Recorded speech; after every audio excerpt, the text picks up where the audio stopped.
I bomb atomically, Socrates' philosophies and hypotheses, can't divine in how we drop in these mockeries, lyrically performed armed robbery, flee with the lottery, possibly they spotted me, Battlestar Shogun, explosion when my Ben hits tremendous. I want to talk today about a Wu-Tang Clan reference, cream, cash rules, CRINUM rules, everything around me. I'm talking about the CRINUM. Now look, I've always had an infatuation with the genus of CRINUM. You've got the long and skinny, readily available CRINUM calamostratum. We all know this plant, we see it all the time. But in this 220 behind me for years, I let grow into a beautiful volcano of a plant, a CRINUM natans, and at one point I brought in a CRINUM spiralis, which was not easy to do through the United States Department of Agriculture. Every now and then, when I could get them in stock, I had problems with people saying that the CRINUM would just all of a sudden randomly start to rot, and I figured out what it is. Let me explain. In my limited knowledge, having never been to Africa, I have come to the conclusion that CRINUM of all types of species come from faster moving, heavily rocky streams, right? Like lots of big rocks, pebbles, and gravel. Not so much the thick, silty mud that you might see other species grow in. I'm a dirt guy, God made dirt, dirt don't hurt, Dusty loves dirt, old dirty Dustin, how many dirt ways you want to go, right? So I'm always trying to like put plants into that kind of environment. And what I've found out is that CRINUM, in fact, did grow massive in my old 220 with a bunch of dirt with it. However, here in the greenhouse, I tried too hard.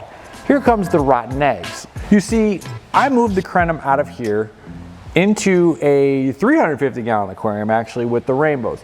And the plant itself never got a lot of great growth, and we couldn't figure out why. This is what happens when you over-dirt a tank.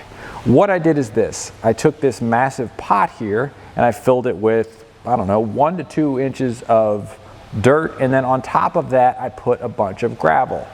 But less is more in this case, more is not more. I put too much gravel on top of it, and what happened is this: I created an anaerobic condition, no oxygen around my beloved CRINUM, and it basically hasn't done anything until just recently when I moved it. So step one, when you're doing a dirted tank, only use 1 inch of dirt soil and then 1 inch of gravel on top, because if you do too much gravel or place sand on top, you will get anaerobic conditions because you suffocate the dirt. I didn't take my own advice. I suffocated the dirt in the pot that I put the CRINUM in. But here's the other thing that's fun. We recently had some CRINUM come in that had some rot. Now, I don't grow plants above water because I want them to have success in your tanks, so we grow them underwater. However, I had to make an exception with this CRINUM here. We took these new CRINUM natans that we got in, looking horrible. They hate to be moved, they hate to be adjusted, like they just are a slower grower, and they can't stand just being messed with. So they kind of suck to sell because you want to grow them fast and ship them out. These things take forever. But we have a CRINUM repair tank that I'm super excited about. This is a 55-gallon tank, and what we do is we have at the one end drilled, and then we just run water through it and we cover it, and we have high humidity in here. And this high humidity environment, along with the plant coming up out of the water, probably like it's growing, is very, very close, I'm assuming, to how it grows in nature. And this beautiful plant right here is responding and reacting very, very, very well. So I am super excited about it, and probably trying to queue up a couple thousand from Cameroon, because now we have a way to kind of heal them back. Once the plant's big and established, it can go underwater, no problem. But in the initial healing stages, not so much. So don't use too much dirt and too much gravel on top when you're suffocating your substrate. And two, I'm enjoying growing this thing above water. Let me know if you have any plants that you have been growing immersed to get them started. Make it a great week. Tank on.